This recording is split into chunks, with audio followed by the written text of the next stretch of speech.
We're not here to make up the numbers, we're here to compete as well. This squad, with the power they have on their day, they can do anything they want.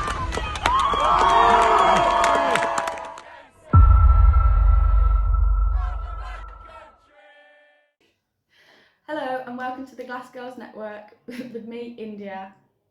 Today we are joined with Pathway striker Mcguire. How are you today? Very good. Any Christmas or New Year's Eve stories for us? Nothing, to be fair. It was a very quiet Christmas with family, especially New Year. Same again. No drinking, no alcohol, nothing extravagant. Very quiet. Family time. Family time. The fans first saw you during pre-season and away match versus Lichfield. How did pre-season go? Would you call the time a trial period for you? I think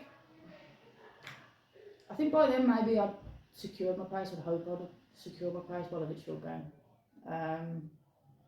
But it was a trial period for myself just to see if I could still keep up with the people. I've been off for a long while, so it was a very hard pre-season. How long was your break in between? 26 now. About 8 years. 8-9 years, so best of towards a decade, yeah. So what made you join back into football? I just wanted to. I thought I had a new job. I didn't have to work so many hours, so I thought hobby outside and see where it goes. What brought you to Stourbridge? How did the initial contact happen?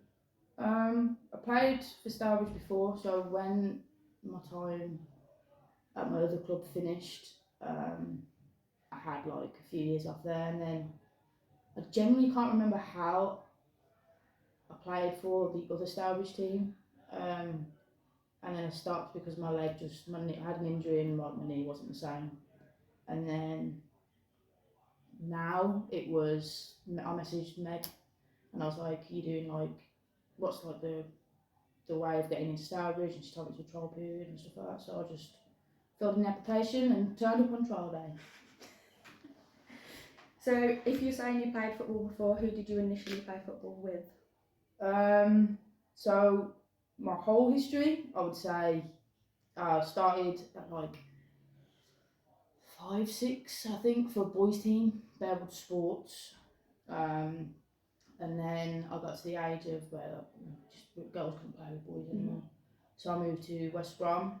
I had Birmingham City at the time scouting for me, but at that point I was supporting of the Baggies, so I just stayed with West Brom. And then my manager at West Brom just basically kind of gave up coaching, managing, so a fair few of us, to be fair, did end up at Birmingham City in the end, and I was there for 5, 6 years ish, I'd say. Yeah, about 5, 6 years. So if you played for Birmingham City, did you ever work under Marc Skinner or with him, or? Yeah, so he was my coach for the first 2 years, and then he became our actual manager, because it's there was a specific coach and a specific manager. And then I played with him.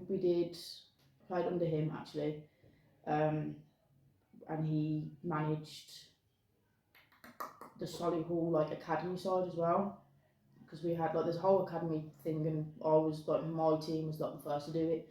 So it's you get into Solihull College, you play and learn at that college. It's like a scholarship in a sense kind of thing, and that was my last. So I did my 2 years there, and then that's when my knee went and stopped playing. Just how long did it take for your knee to heal after injury?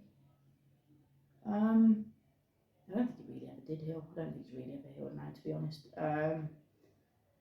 It's a full rehab of 9 months, and then I tried to go back, and it just wasn't the same. It would swell up every game, anything, any kind of serious kind of work on it, it would just swell up, and I just had to kind of put the towel in, to be honest. The initial reason for you to stop playing football then?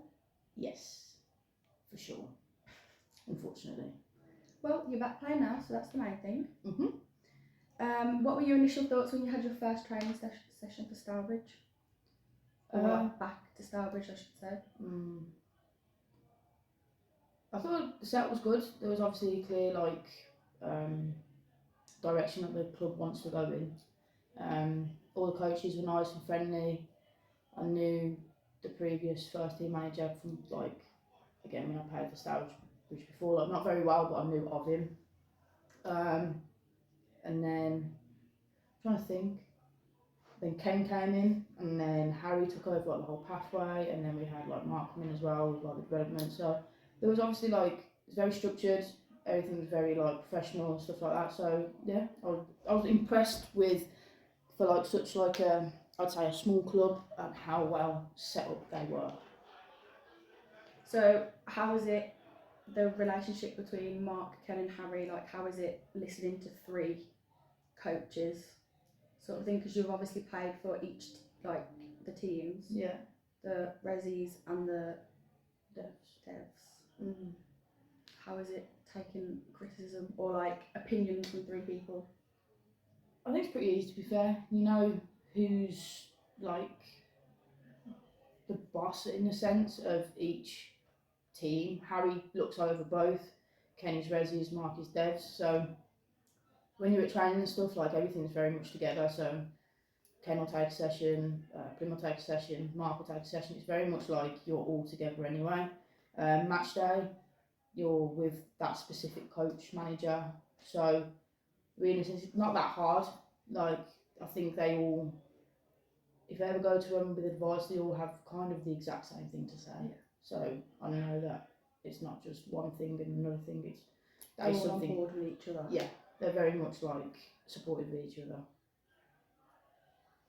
You've played for a mixture of the reserves team and the development team, and you're obviously one of the older players in the pathway. Does that ever show throughout the week or on match days or? Sometimes I get. I think. Sometimes, yeah. I get tired. I get a few niggles every now and again, especially with injury history. But I think if I do the right things at the right times, I have a specific kind of ritual, I would say, going into a game. If I do those right, do them on time like I usually do, then everything's fine. I think more or less as well, eating right, sleeping right, not having too much alcohol, all that kind of stuff, and just having the right people around you, it helps a lot. Yeah. So the fans obviously have a running joke every time they see you about you continuously being on the score sheet. You're currently one of the top goal scorers in the Devs League too. How do you feel your season is going so far? I think it's doing pretty well. I think better than I thought I would do, just purely for having so much time out of football and coming in to I'd say such a competitive league in a sense. I didn't expect it, but I think I've hit the ground running, and I just hope to continue doing that. Obviously there's things I need to improve on, things I need to work on, but with my job as a striker, I think I'm doing pretty well. Well, if you're at the top of the score sheet, you must be doing something right. Very true. What's the squad's ambitions for the second half of the season? I think just to keep going, doing what we're doing. I think, especially the reserve side, I think close to coming up to Christmas, I think we are really now finding our feet as a team. Obviously, with devs and stuff, not having enough players at the time, so it's kind of difficult. We're all over the shop at the moment, but I think now we ended the start of the season, going into Christmas on a high, and I think we can just want to continue doing that. Obviously, with devs and stuff, we're looking to get promotion, finish top of the league. So yeah, I think for the next season, it's just carry on what we're doing, working as hard as we are doing, coming together as a team a lot more. We have a massive amount of talent in the pathway, and we've got our coaches are amazing. So I think, to be fair, just carry on what we're doing and just get better at the game. I will definitely say when I'm at training, you've got like all like your relationships together are really nice. To be fair, you're all like friends. You can see that you're all friends outside of football too, rather than just Inside, because it's football. Do you know what I mean? It's nice to see.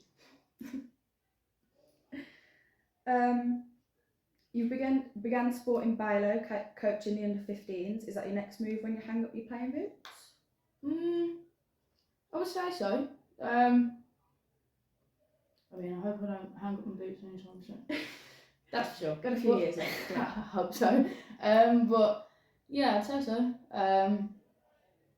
It'd be nice.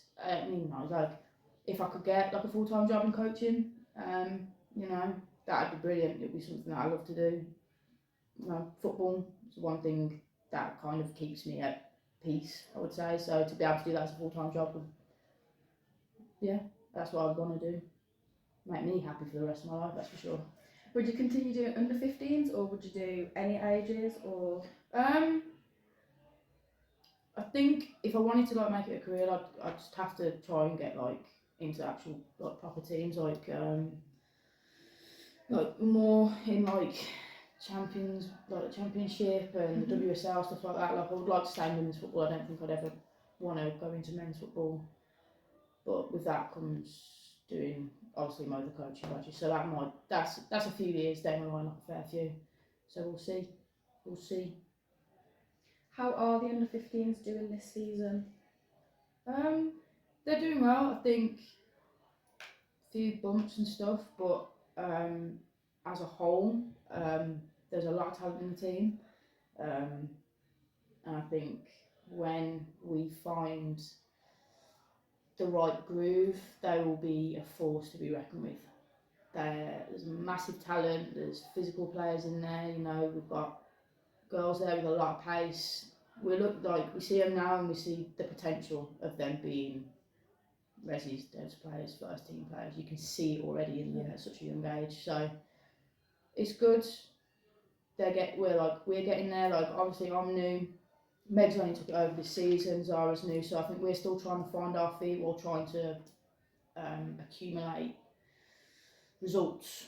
So when we kind of find our feet, I think the wins will come in a lot more quicker and a lot more sooner. So yeah. I will say a lot of the games I've been to, they've smashed it. So they're not doing bad. They aren't doing bad at all. No, they can only get better. They all work quite well as well, to be fair. Yeah, they all do get on. They all have a laugh, and you can see that actually. To be fair, like they all talk to each other.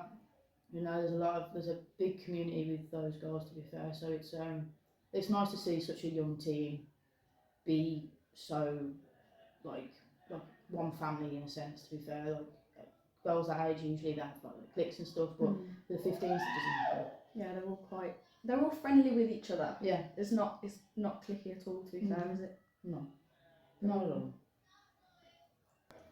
Thank you for taking the time to talk with us today. Best of luck for the remainder of the season, and we'll see you again soon. Thank you. See you soon on the other side of the bar.